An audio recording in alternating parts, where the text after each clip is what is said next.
Greetings and welcome to Edgy Ideas, the podcast that explores what it means to live a good life and to create the good society in our disruptive age. My name is Simon Western and I will be talking to invited guests about diverse topics, exploring social conscious and unconscious dynamics and desires.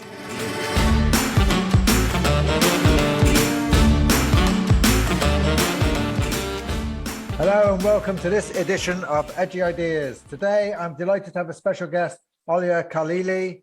Olya is a corporate psychologist and organisational consultant. She's been a professional partner of the Tavistock Institute for over 30 years, been on the staff of many group relations conferences, and was the first female director of the Leicester Conference. She's published extensively in the area of leadership and on systems psychodynamics in organisations and beyond into society. Olya was director from 1980 to 1995 for OPUS, the Organisation for Promoting Understanding of Society, and she's currently chair. Olya, you're very welcome to Edgy Ideas. How are you doing today? Not bad, Simon, not bad, thank you. In these COVID times, this is the best we can hope for. The best we can hope for. They're difficult times. I was fascinated to discover OPUS when I started to get interested in psychodynamics in the Tavistock clinic. I was studying there because my interest has always been wider than organisations and into society. Can you tell us a little bit about OPUS and how it started, its kind of founding history? Well, it was founded by a scientist called Sir Charles Goodeve, who he was decorated for his work during the war in anti-mine systems. And after the war, he was one of the founders of operational research. How he got interested in what was going on in society, I'm not sure, but in the post-war era, he came into the commercial sector, and during the late 60s and 70s, he was quite perturbed by what he saw going on in industry, which was that workers were going on strike and there was a lot of turbulence. And so he developed this idea that if workers understood better the aspects of the organization, particularly political aspects, and could see how they were being manipulated by the trades unions, they'd be less likely to go out on wildcat strikes. So I think this was quite a conservative attitude that he had. Anyway, he had this idea and he approached the Tavistock Institute and met Eric probably in around 1974 or 75, must have been about 74, and asked Eric, could he develop this idea within the unit that Eric was then running at the Institute. And Eric thought it was an interesting idea, but it didn't quite fit with the vision of the work they were doing. So he wasn't too keen about that. And then Sir Charles approached the Industrial Society and asked the same question, and they felt the same. It didn't fit with them either. But both John Garnett of the Industrial Society and Eric encouraged Charles to set up his own organisation, and that's how OPUS was born. So it was set up in 1975 as an organisation without profit, a not-for-profit, as a charity. And Sir Charles had got quite a bit of money. He'd gone round to rank Xerox and organisations, quite large organisations, and had managed to get some funding to begin to do the work. So Eric became the policy advisor, and the Industrial Society seconded one of their young people, the son of Lord Leathers, Jeremy Leathers, to help Sir Charles in this endeavour. So that's what happened in the very early years, 1975 to 79. Now, around that time, 79, I was being made redundant from my consulting role. They couldn't wait to get rid of me in industry. And it just so happened OPUS had these funds. OPUS needed some leadership, and Eric thought that I might be able to help kind of develop it a bit more. So he introduced me to Sir Charles, and in 1980, I took up the role of director. So you were there very early on. And What was it like in the early days? What kind of work did it do in the early days? Actually, it was great fun. Because what we did was we got together a group of mates, basically, who became the founding group. You know, people like Miranda Feuchtwang and Tim Dartington, several, Brendan Duddy, Gordon Lawrence was part of it. All the sort of, you know, the key figures in group relations of those days. I think that what was important about Opus then, we have to think about the context, because the 1970s was the era of industrial democracy. And come the early 80s, which was, of course, the Thatcher era, we were in quite a recession.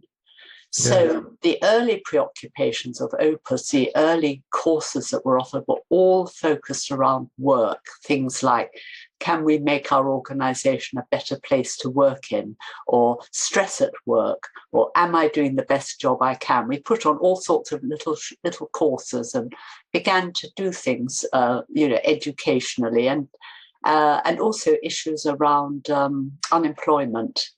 We developed a project called Creating a Livelihood, which was based on the idea of helping people rethink their relationship to the workplace. And this was, of course, to do with the fact a lot of people were having to go self-employed because it was the end of the era of a job for life. Yeah. I don't know what you were doing at that time. What would you have been up to then? You'd have been a very young person, I think. I was in the turn of from 1980s, like late 1970s. I was a nurse, general nurse. So I was trained as a nurse in 1977 and worked in Bristol as a nurse, and then in Yorkshire as a nurse.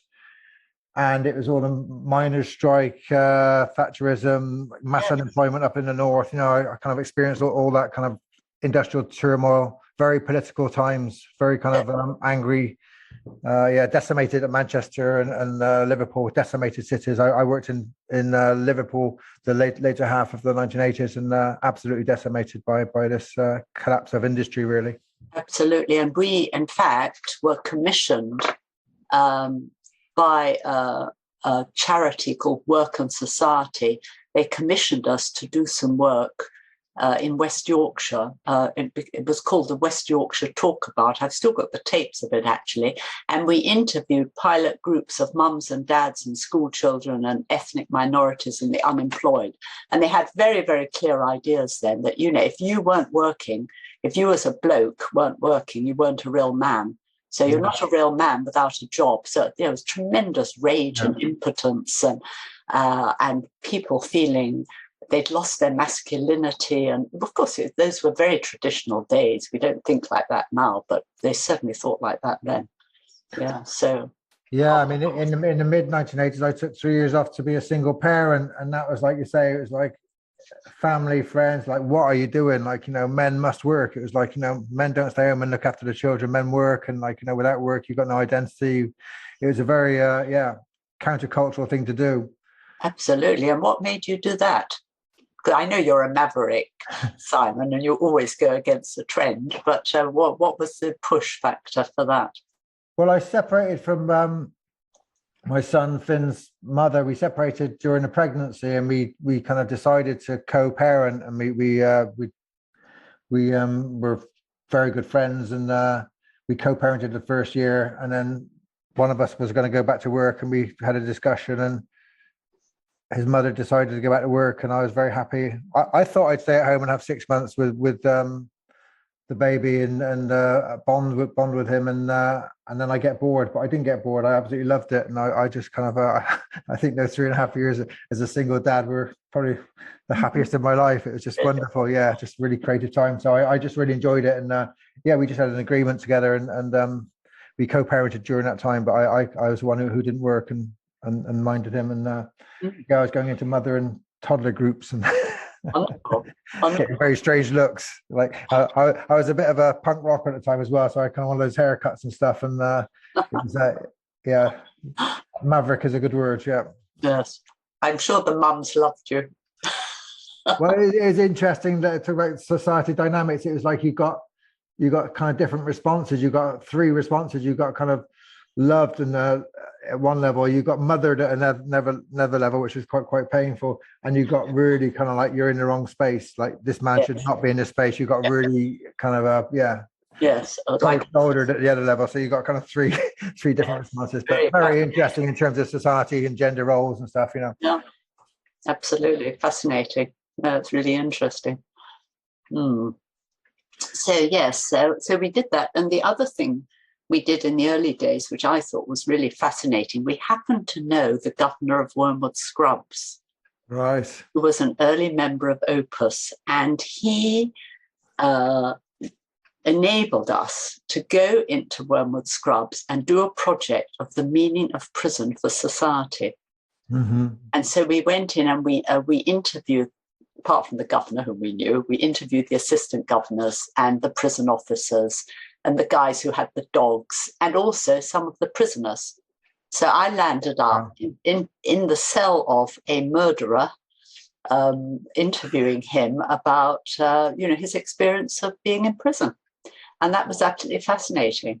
He told me why he was there. He was in this cell with his budgerigar in a cage. He had a little budgerigar. And he told me why he was there, which was that he killed his wife. But he said he didn't really kill her because it was only a penknife he used. And it was really the fact that when she fell backwards, she hit her head on the mantelpiece and, fractured her. And that's what done it, kind of thing. But anyway, he was making very good use of his time in Wormwood Scrubs. He was doing a degree in theology. Now, the irony of this, I mean, it's just to kind of put those elements together in your head. It was very, very interesting doing that and having an understanding of the splitting in society. You have the soft governors and then you have the hard prison officers, and you have this kind of split between the two and how they enact the maternal and the paternal elements of containing inmates.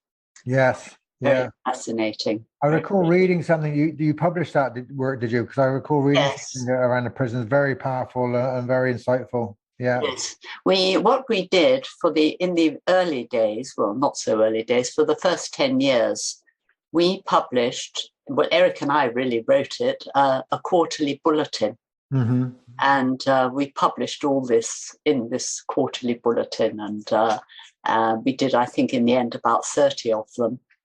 And of course, we were working, it wasn't just us, we were working in a group with our colleagues. So the other thing we did was the beginning of the listening posts, which this idea, which really had come from wartime, whereby you were kind of trying to tune into what people were saying in society. We set up two groups. It was mostly a group of staff, actually, of us associates who met every 3 months to think about what's going on in society. But because we weren't sure about what we were doing, we'd come up with some kind of ideas.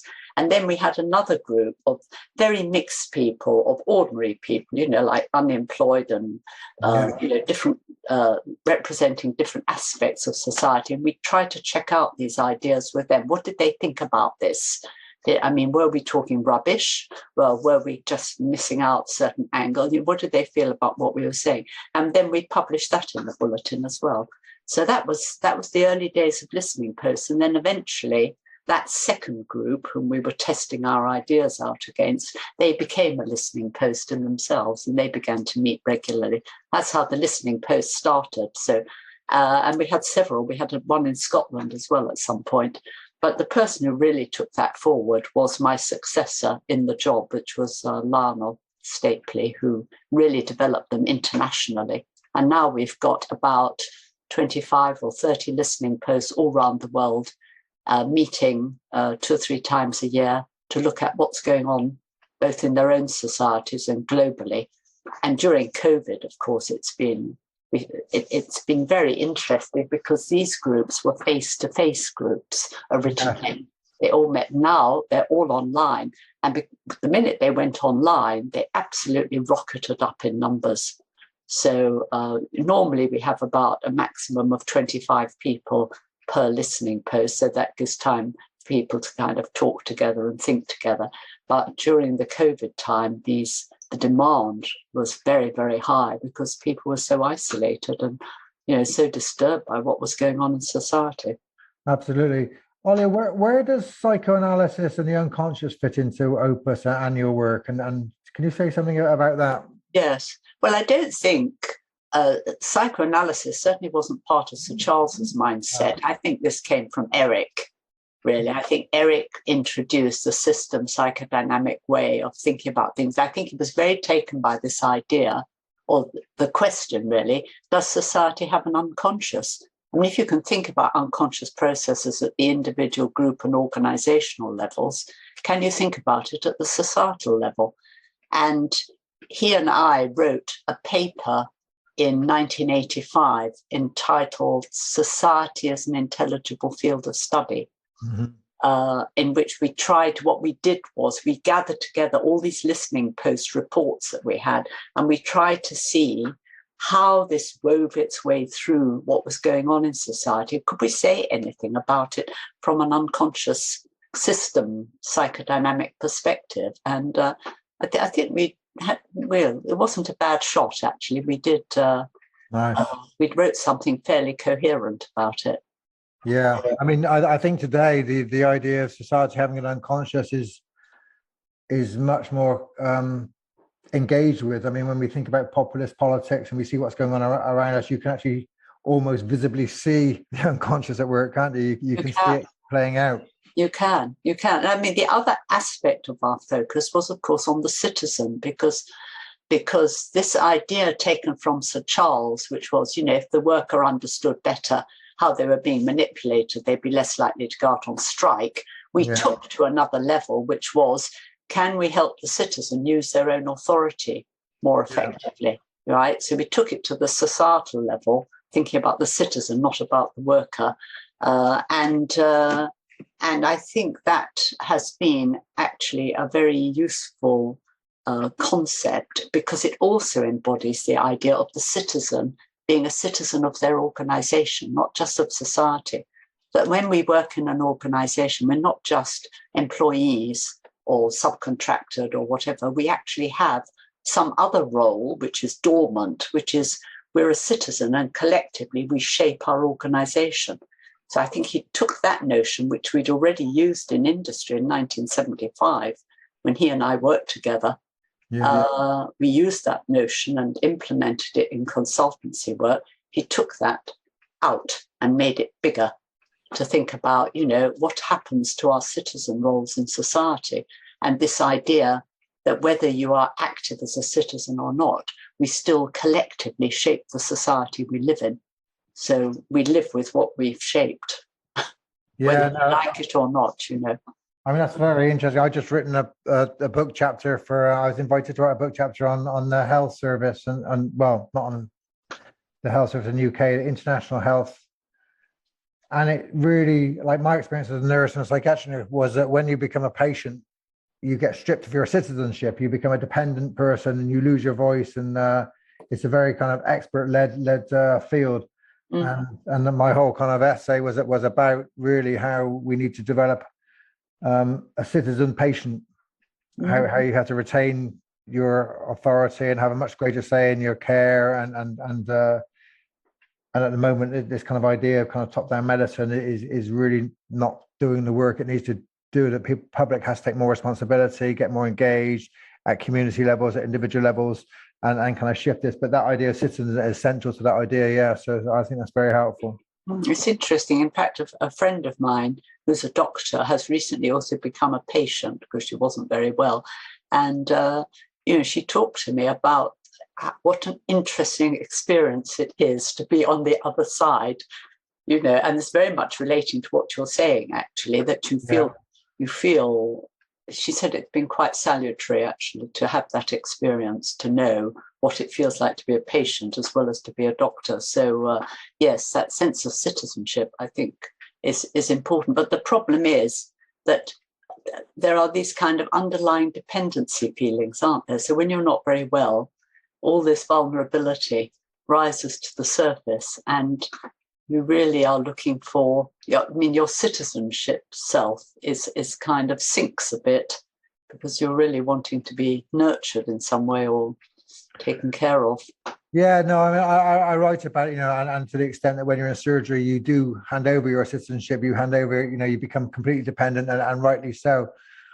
But it's not a kind of a vertical kind of journey where you just have kind of a doctor, nurse, kind of a always a dependent patient, and until we engage patients in a much more collaborative way where they have so much information about their own bodies, about their own desires, about their own needs, that they can shape their own treatments, and how we have to distribute kind of health much closer to the patient, much closer to communities, so that we hear community voices. Different ethnic minorities have different kind of ways of understanding their bodies and their needs. So it's just that kind of real engagement of patient citizens, so that we can kind of distribute health. And it's such a huge resource when you think about kind of all that knowledge people have about themselves, and unless we kind of tap into that knowledge, it's a real kind of waste and an expensive kind of waste, because wrong treatments get done and people get kind of sent off to different places to get treated. But we have complex multi-health kind of challenges. Mental health and physical health are all entwined together, entangled together, and paying attention to that, it has to kind of engage people in a very, very different way. So yeah, absolutely. And yes, I agree. I think that's very important. I mean, I trust you to be always at the cutting edge, Simon. And I think the other thing, of course, that has fed into this is the internet, which provides so much either information or misinformation, whichever way you look at it.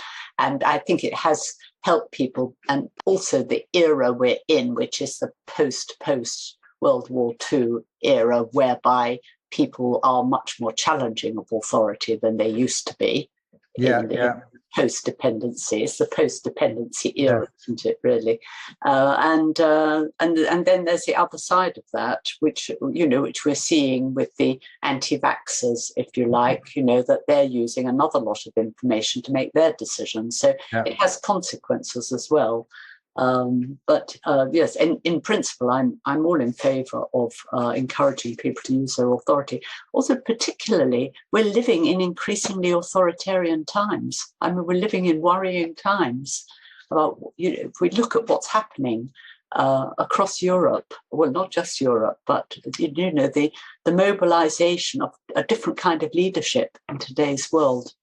Presumably because we're living in much more anxious times, more fragmented, more polarized. But the fact that trend is happening, it becomes really important that citizens use their authority, don't you think? I think it's one of our greatest concerns, really. I'm directing a group relations conference in January called Networks of Desire, and we're exploring that, the democratic deficit and our lack of freedom, and you can map it across, like, there was great hope for China, for Russia, post-communist kind of Soviet Union, and then China becoming more democratic capitalist. There's great hopes, and there's been a shift in those countries back towards kind of totalitarian regimes. But then in our own West, we have populist nationalist politics. We can see that on the rise. But also in our liberal progressive kind of groups, where we have cancel culture, where we kind of stop university professors having different views. There's a real clampdown on free speech and free thinking, and it's I think it's a huge concern. Yeah, it's really worrying. I agree absolutely, and the way in which people have been pilloried, it reminds me of the witches of Salem. Yes, yeah, this is real persecution of freedom of thought and the perpetuation of sort of illusions and myths, and it's really worrying, actually. I'm concerned about that. And you can see the unconscious work in there, so the Kleinian ideas of splitting, you can actually see where people split off into, we're the good self, we're the good group, they're the bad group, whether it's the culture wars in America or Europe, whether it's kind of trans rights against feminists, there's this constant splitting going on, and people finding it very difficult to hold that citizen role where we have to kind of work with difference and negotiate differences and tensions. Yes. And not just be right or wrong or good or bad.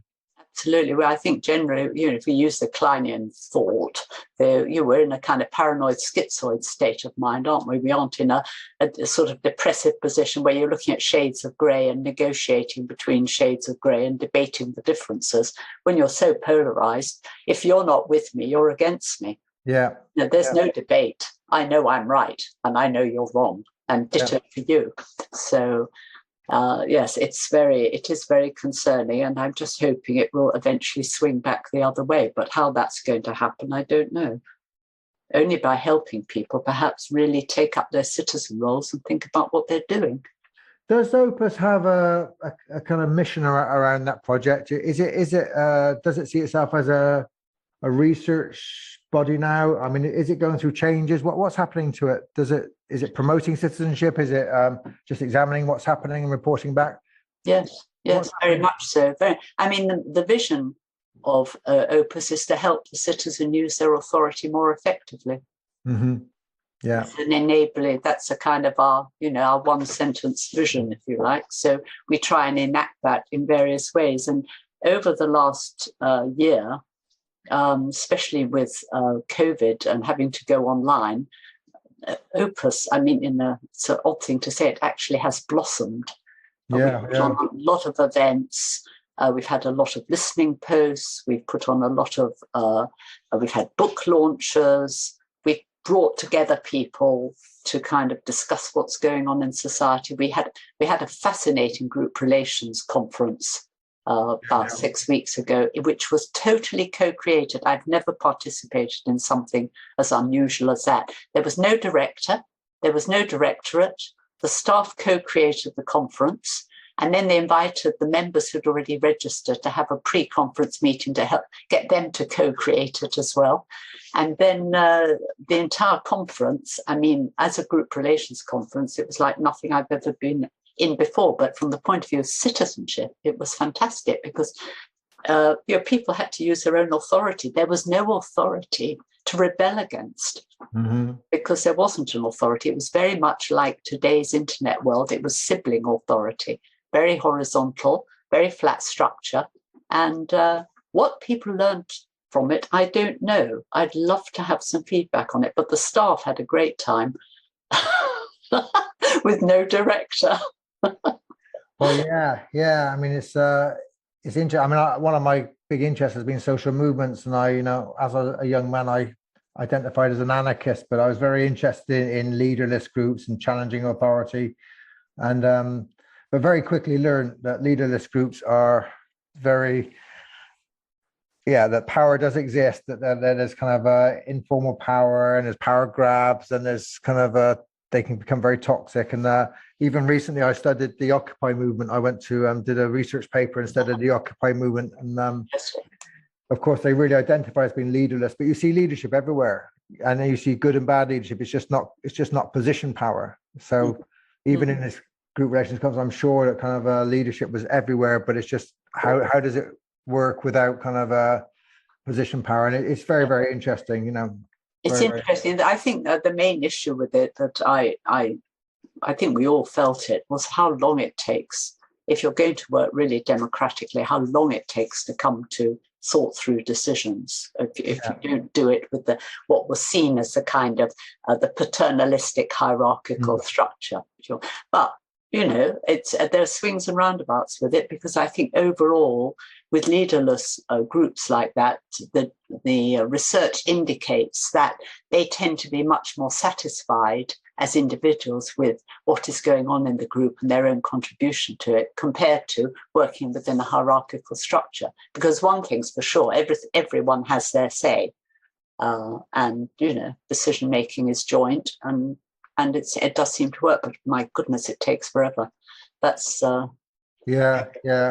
And there's papers written that the tyranny of structurelessness. The feminist author was writing about the women's camps and how those decisions are. There's clique groups and informal groups who kind of have more power than others, and it's just very interesting to watch it map out, really, and to see it. I mean, one thing I observed in the Occupy movements and in my own experiences of being in anarchist and activist groups was that they can very quickly kind of go off task, that they can fall in love with their democratic processes. Yeah. So that they have got so many processes, and they invent very inventive, like the Occupy group, they have all these different hand signals, and they have the people's microphone where one person speaks and the crowd kind of shouts out their words, and it's all very nice and event, but they really enjoy it. It's almost like being a kind of festival or a party, and they forget that they're there to change the world.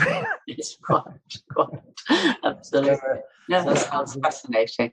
That sounds. One of our board members, a member of Extinction Rebellion, and of course they've been recently very involved in sticking themselves to roads, but very good reasons, of course.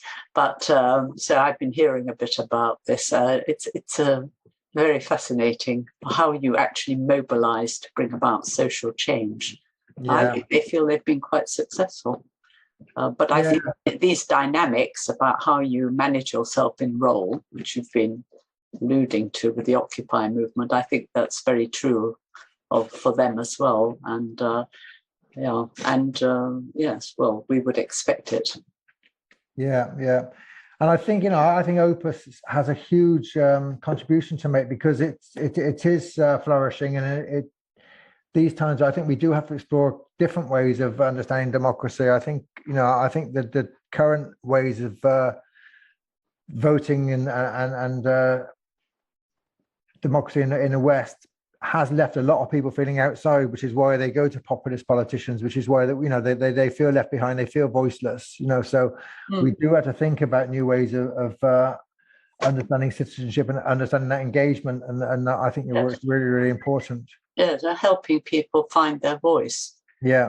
So, I mean, we don't have a very large membership of OPUS, but people are clearly interested in the kind of events that we put on, because they are quite unusual.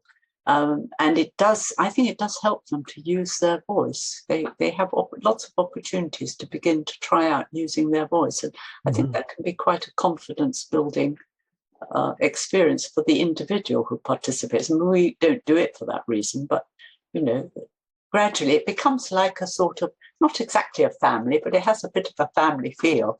And of course, we're all voluntary. We who run OPUS, it's run on a completely voluntary basis. So it says something about our commitment as board members to help the organisation develop. And this year we put on loads of things. And after Prince Philip died, we actually, it coincided with his funeral. We were putting on an event to look at what's going on with the monarchy, what's the function of the monarchy for our society and the Commonwealth. We put that on. As you know, there was the event you led on Greta, which was, people absolutely loved that, fabulous. And that was, I think, our first scientific meeting. We brought back scientific meetings, and then Mark Stein has done one on gangs, which was also fantastic. And we've had very good, big audiences coming to these, 100 people, 200 people coming to these events, so we really feel we are reaching out much more internationally rather than being seen as London-centric, which we were before, which I thought was a legitimate criticism, actually, because obviously I am based in London, and most of our group, our members are sort of in Southeast England at least. Yeah, no, I've been interested in what COVID did to, like my business has flourished in the same way that it's my coaching trainings and stuff is, we'd have 30 people in it turning up in a different country, and I'd go there and I teach. And now I had one class with kind of 40 people in, and we had Russians, Chinese, Americans, Australians. It was like, fantastic. It's really amazing, and the cross-fertilization of learning and sharing of experience is wonderful. It is. And it's interesting how some organizations have flourished in these spaces, and some have kind of closed down and not kind of not grown. But where do you see OPUS going now? What kind of areas are you liking to work in, and where do you see the next few years? Well, this is a process we're considering at the moment, actually. One of the things we're doing, given what happened with Black Lives Matter, we are looking at ways of collaborating with one or two other organisations, particularly at the moment with AK Rice. Of course, they're very concerned with the slavery movement in America. Yeah. I am much more concerned with present-day slavery myself, because I think that's the thing that's being denied. in the sense that, there of course, there are institutions that work on this issue in our society, but it's rather below the surface. It's not really very visible. And nobody seems to mind very much that we have present day slavery. I mean, talking about kind of like generally in the newspapers, there isn't a big hoo-ha about it going on all the time. So I thought this might be an interesting project to do with A.K. Rice. So we're looking at meeting at the moment. We're setting up a meeting of a group of our board and a group of them just to look at, could we do something like that? It doesn't have to be modern day slavery, but some joint project. So can we collaborate together on a project and see what comes out of it? Maybe over a period of time, maybe over a year or two. How can we find a way of working together across our cultures and countries and differences and similarities? Then when I think about this in a kind of macro way, Simon, this is the opposite of splitting and polarization, isn't it? It's trying, and as you were saying with your course, bringing together Americans and Chinese and Russians. It's a much more integrative. So beneath the surface, you have that kind of, I'm sure lots of organizations are doing this. So that's one of the things we're doing. And the other thing I want to do is because by going international, we have actually managed to rectify our rather precarious financial position. It does mean that we could possibly allocate some funds for a project. So I want to talk to our membership about, what ideas they might have for what they think we could appropriately research, a project they might like to work on. So bring together them and us. It would be really interesting. Yeah, very interesting. And, the Eco-Leadership Institute, which sponsors Edu Ideas, has partnered with you and on the Greta, and we'd like to work with you more. It's to be really, I think these partnerships and collaborations are really important as well with institutions to kind of role model collaborative kind of work, which is so important. I've just been thinking that you've mentioned Eric quite a lot on the show, and for those listeners who don't know who Eric is, do you want to just explain? Eric Miller, Dr. Eric Miller. Well, he was a very well-known organisational consultant. If you ever went to the Tavistock Institute before it moved to its current premises, and you looked at the board inside the door, it would say 3rd floor, Dr. Eric Miller. So he was head of the group relations program, the Tavistock Institute, and he was one of the sort of, I'd say, really innovative thinkers about, organizations, thinking about them from a system psychodynamic perspective. And he worked all over the world. He did a lot of work in Mexico with the government there. He also worked in Panama. He really had a very major influence, I think, in our field. Yeah. And of course, I had the great good fortune, having not got on with him at all well in the first years that I knew him. I did eventually change my mind, and we were happily married for 20 years. So, I thought it'd be good to share with the audience. I mean, Eric's writings and his work were foundation in my thinking. Is what really really wonderful kind of work he did, like you say, and I think really had an impact. So thanks. He wrote one of the books he wrote was called From Dependency to Autonomy, and in that book there is actually quite a biography of him in the introduction that he wrote. But on the book launch was held at the Tavistock Clinic, actually, where the Tavistock Institute was located, in the clinic in those days. And the book launch, Isabel Menge's Live was the one who introduced. She was actually the sort of maitre d' of the event. She introduced him and it, except she said, right, I really want to introduce this wonderful book to you, From Autonomy to Dependency. A Freudian slip. How true. Yes. First you go from dependency to autonomy, and then you go back again. That's wonderful.